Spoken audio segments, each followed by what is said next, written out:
People tend to compare supercars to works of art and worship them as such. From their finely sculpted lines to their superior engineering to the emotions they stir while behind the wheel, it's easy to understand why they inspire people so. And like fine art, the best supercars are all about the details. It has a 5-liter V8, like a Koenigsegg. It has leather bonnet straps, like a Pagani. It has lightweight body panels and a stripped interior, like a GT3 RS. It has an external speedometer, like an old muscle car. It has a big oil cooler, like a Corvette ZR1. It has a trunk-mounted battery, like a Bentley GT. It utilizes wood in its structure, like a Morgan. It has airplane-style switches like an Aventador and a fire suppression system, because from where we stand, this car is much more likely to catch on fire than any Ferrari ever built. What would it take for you to agree to test drive a car that makes nearly 400 horsepower, weighs less than a Mini Cooper, and was built by someone barely old enough to vote in their parents' driveway? If that sounds scary, that's because it is. If a car is the sum of its parts, then Corbin's first-gen RX-7 is a schizophrenic homeless man. It's ugly, dirty, weathered, and an all-around disaster. But, as often goes with these things, a car can be not only far more than the sum of its parts, but a brilliant representation of not only its creator, but also the environment in which it is created.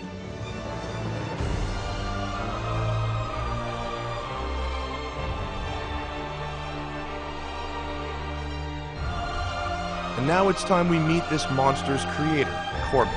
He's only 19, but for the past few years has dumped every dollar he's earned delivering pizzas into his mischief mobile. Well, it's what started out as a 1984 Mazda RX-7 with a 12A and an automatic owned by someone who's probably dead now. But anyway, I got on a ditch in Fresno for about $350, had to trailer it back, listened to Johnny Cash the whole way, and I decided that I needed something insane, you know, something that would try to kill me at any opportunity. You know, life wasn't exciting enough. Anyway, so I decided it needed a V8 and something that I could really have fun in the canyons with, not care about, beat on mercilessly, and that would hopefully take it without breaking. The off-the-shelf components are trick flow heads, Edelbrock manifold, 24-pound Cobra injectors. What else do we have on there? DFI fuel rails, we have a Walbro pump going on, we have a Jegs radiator with a custom mount bracket. Half the stuff's custom. Some Volvo ducting to keep the air going through the radiator. What else? We have BBK chromed long tubes, we have a CNL intake, a 70mm throttle body. We also have a K&N filter, a 65mm Thunderbird supercharged MAF, a T5 with an unsprung 6-plex cerametallic clutch, and a 12-pound aluminum flywheel with an ACT Stage 3 pressure plate that I didn't want, but is the only one they had, so I was like, whatever, send it over. Use the RE Speed coilover conversion kit, so it has adjustable height hats, 350-pound springs up front, 200s in the rear, Illumina 5-way adjustable dampers, full poly. I have a little burn mark. Yeah, you can barely see it from where I got molten rubber burning out the old bushings, you know, because this car just beats me whenever possible. And also camber plates to top it off. And if you'll allow me a minute, I'll explain why this rusted mess of a sports car is one of the best homebrew tuner cars I've ever driven. To start the car, clutch in, 3 toggles at the bottom for ignition and fan, then the second ignition switch, then you kick the starter motor, it fires, and then you have to shut the starter motor back off. Nice little shifter, actually. The e-brake works, that's good. Sunroof comes out, so it can I can actually fit.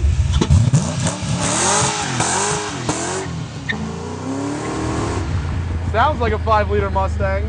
You know what? It runs great. Temperatures are good, the oil's good, all the gauges work-ish. So I'm showing a 7.3 on the fuel tank, which I think means I have fuel. It's running. He said, don't trust the tach, trust the motor. I'm not sure I trust the motor, but whoa! This thing is so sketchy. I tried to adapt as many of the stock instruments as I could. Unfortunately, the gas gauge was not adaptable. Well, it might have been adaptable, but I didn't want to figure out the resistances and how to wire it, so I just went to Harbor Freight, got a $7 multimeter, and hooked it in ohm style, you know, and that's hot rodding right there. You go to Michael's, you get some glow paint and a little brush. You go to Harbor Freight, you get some cheap multimeter. It's full, the gas gauge is full at 0, and it just gets higher in the numbers, and it fuel starves on left turns at about 70 ohms.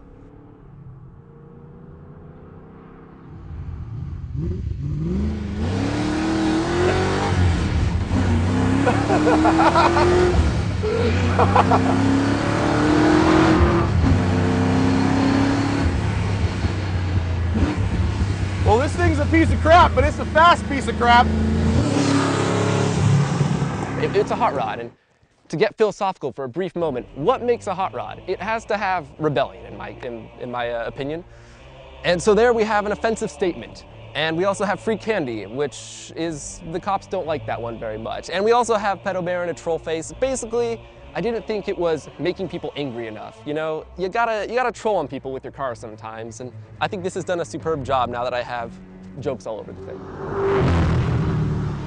And I mean, is there a more obnoxious place to drive this car than in the hills of Malibu, ruining these people's view, ruining their quiet and peace, and just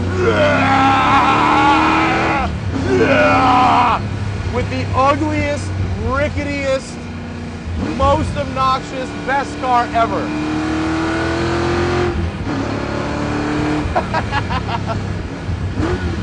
Okay, wait, oh, oof. All right, I thought I was gonna die there.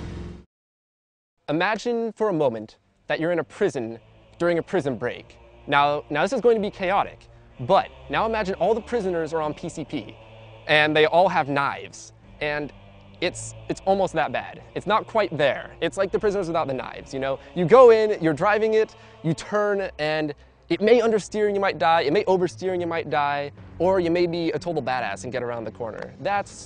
You just kind of take it corner by corner, you know? It reminds you every day that you may die at any moment, especially while driving this car. That's what it's like to drive.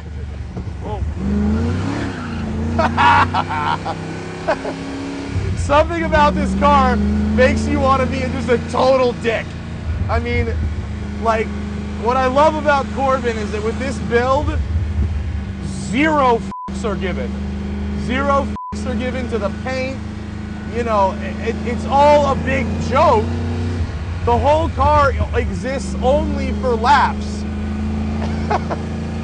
And it makes you laugh.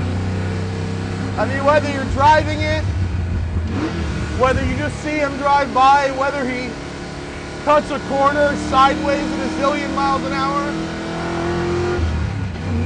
you gotta laugh at it. I will say this, as an experience, as a car that will keep you engaged, whether you're sitting in traffic or on the canyons or on the highway, this does provide far more thrills per hour than, say, a Nissan GTR, which, when driven at the limit, is amazing. When driven below the limit is boring. Never a dull moment here.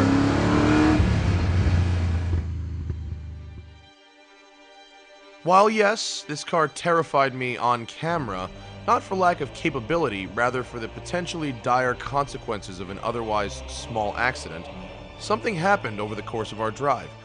I got used to it. Once you understand how to manhandle it, the Mazda no longer becomes scary and transitions into a raw, sticky, and very capable Hoonmobile that would absolutely dominate a Lemons race if only it were cheap enough. Well, if I had to put it in a dealer showroom, I would have put at least a $3,000 price tag on. I honestly think people would think it's worth $2,000. I mean, looking at it from the outside, it clearly doesn't look like, it looks like someone took an RX-7 and then just made it, you know, put some jokes on it and put some wheels on it, and that's not so far from the truth. But in reality, there's about $13,000 worth of parts alone, as many as I could get cheaply, and then about 2 years of labor, all of which I did myself. So if you value my time, which, you know, it's questionable, then considerable expense. I I think the most valuable lesson we've learned so far this season on Tuned is that cars are a reflection of their owners. Look at the Hennessy Venom GT. I mean, that thing is basically John Hennessy with 4 wheels. Frank's Crazy Lotus is an angry demon of death because Frank is an angry demon of death. Corey's drift car has naked zombies on it because this is a guy who walks around with his own face on t-shirts, and it's perfect. It reflects the owner. And Corbin's car, he wanted to go fast. He lives at home with his parents. He doesn't care what people think. More importantly, he wants to get a rise out of people in Malibu with all this money with his angry, fast, crazy RX-7. It has character coming out of every ghetto-drilled hole in this car. And that's what I love about this car. This car is Corbin on wheels. See y'all next week. Here you see low down, we have our Corbin special. It's the Aero Plank. It's not patented yet, so you can't use this. Well, don't use this, please, until I get it patented so I can get money out of you. Well, you see, we here at Corbin Motors have done the finest testing in all conditions. We went up stunt road and then went down stunt road and repeated until the car could do it many times without braking. And it almost is there. We'll find out.